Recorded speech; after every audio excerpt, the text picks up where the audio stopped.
Hey everybody, welcome to the garden. I hope you're having a great day. Shout out to the lemon and lime lovers and everybody in between. It's time for the market recap.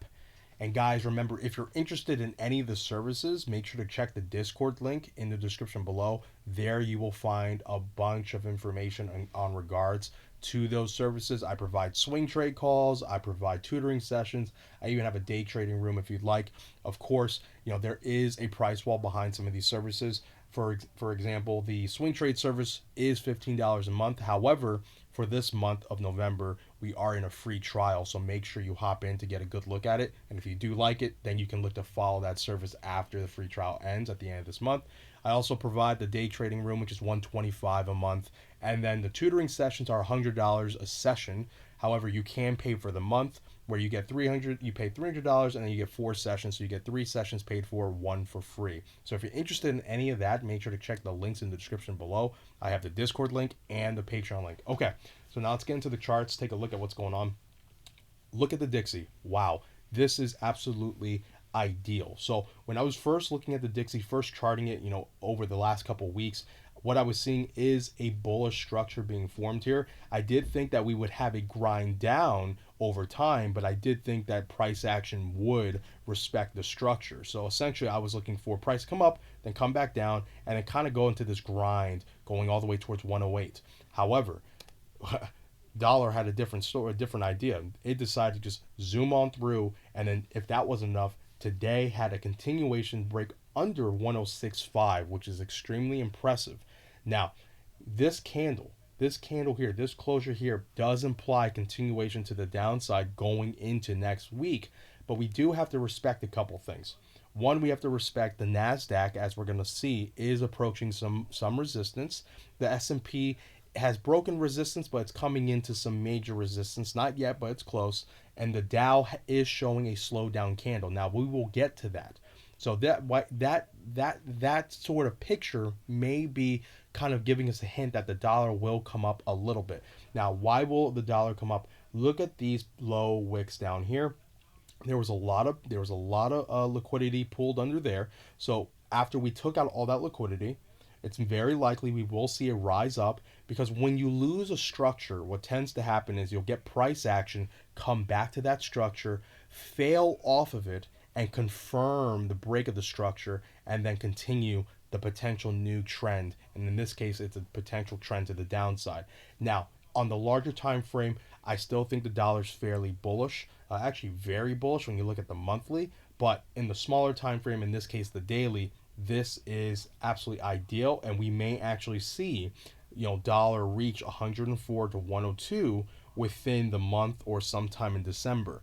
And that really is giving us the implication that for the rest of this year, or at least most of Q4, we may see a big move, a bullish move in not only crypto but all risk on assets. But we have to be wary. We have to remember we're still in a bear market in a lot of these assets. So don't get ahead of yourself.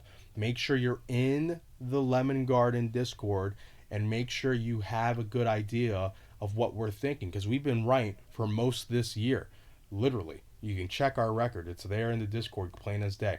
So we'll watch for the dollar to potentially have a bit of a rise going into the futures, Sunday night, and then early next week, and then eventually a continuation to the downside, breaking down towards the mid 100s to the 102 zone. Okay.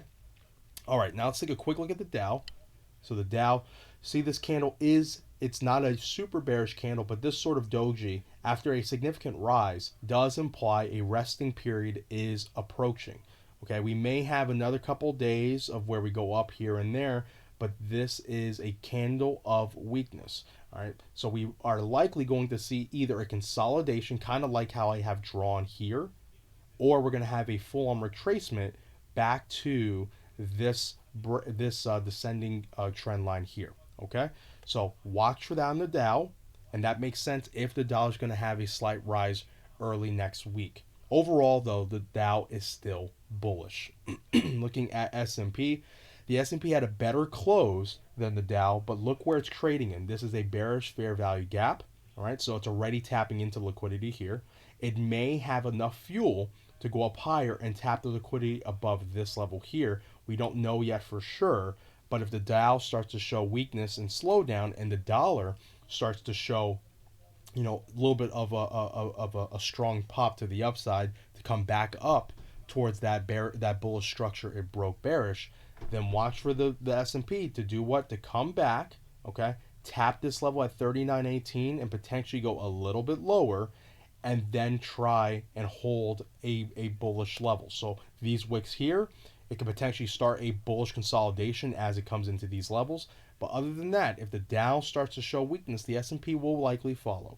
Now the NASDAQ as well. NASDAQ's coming into the top side of this descending channel, okay? And I have this price consolidation, this price activity circled because in my opinion, this is enough consolidation to break this descending channel, okay? This channel should break. It's ready to break. However, doesn't need to immediately break. We may get a resting candle here or two, so a minor low consolidation, then the continuation up to potentially, at minimum, the green zone. In my opinion, what we want to look for are one of two levels. So this line right here may be kind of hard to see. Let me move it for you. This line right here is actually the measured move. If you take from the top line of the descending channel to the median line of the descending channel and then pull up to where potentially price will break out, let's say right here, it comes right into the fair value gap here, this bearish fair value gap. What a coincidence. So watch for this level. If we get the full extended move, which is the top line from the bottom line of the descending channel, watch for a move right back into the orange zone or right above it. Okay, so I'm looking for a bigger move in the NASDAQ if we get this, either the full extension or I would say the middling extension. Okay, at minimum, if the market should start showing weakness, I still believe it's very likely the NASDAQ will have been or be in the green zone by then. So watch for a continuation to the upside for the NASDAQ. However, it doesn't need to happen immediately. As long as it holds this consolidation, which are these lows, it can still take some time to consolidate around this top line and then break out. It's still going to be on the wait period for the Dow and the dollar. Now let's take a look at oil. So oil having another nice day, but came into this bearish fair value gap. Now I said in the last market recap, if oil were to close above this fair value gap and fill it out completely, watch for a continuation going towards the mid 90s to the low 100s. It didn't do that. It wicked into there, held off, and now closed just below the zone. But this is still a fairly bearish bullish candle structure, I should say. You have the 3 candle surge down, you have a nice bullish doji, and then you have a nice continuation candle to the next, bullish engulfing candle. That's a continuation candle to the upside. So now if we do have a bullish week overall next week, and we don't have a dollar that's surging in strength or a Dow that's melting, then watch for oil to eventually close above this fair value gap here.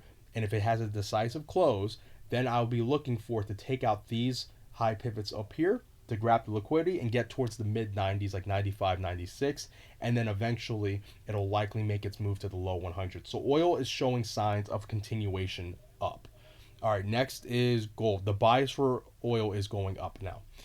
Gold continuing that breakout, a surge in the since it's broken this descending trend line, which makes complete sense considering how long it's been under this trend line battling it, and finally got the fuel, and right now it looks destined to break past 1800 once more and grab the liquidity above this high pivot here. Gold is bullish, can't say much more than that, it's just bullish. Next in silver, and silver's very interesting. So started the breakout structure from this microphone pattern. So you're seeing the microphone pattern, the top line trend line here, bottom line trend line there. It's starting the breakout structure but has not confirmed it. Again, my definition for a breakout, I want to see a daily candle close above a level and then the next daily candle close above the high. That did not happen. We actually got a doji candle here, which potentially means a slowdown is potentially coming, and we may actually come back down to this fair value gap here. So watch very closely with silver. It has been underperforming gold, so even if gold comes out really strong, silver may come out pretty weak.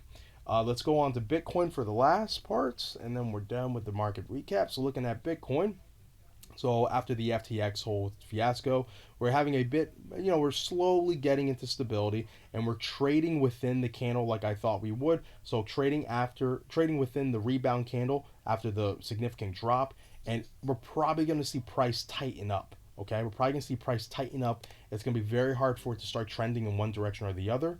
But if it does start trending to the downside, it's probably going to be off the back of some major, major news. Okay, after a drop like this, you usually need a little bit more upside just to grab more liquidity. So don't be surprised if we do see a move back towards the 19,000, potentially even all the way up to the 20,000s. But we're not out of the woods. You're just testing this huge consolidation from June. It could still fail off of here and break lower. Okay, be skeptical, be cautious, and that's the way you be safe, and you can end up making money that way. All right, everyone, that's it for the market recap. Again, make sure you're in the rooms, make sure you're in the Discord, make sure you check out that Patreon. It's all priced, I believe, very, very fairly, and the value is extremely good. Okay, just check our track record. It's all there, plain and simple to see in the Discord. All right, everyone, remember, be patient, be vigilant, and be nimble. I love you guys. Take care.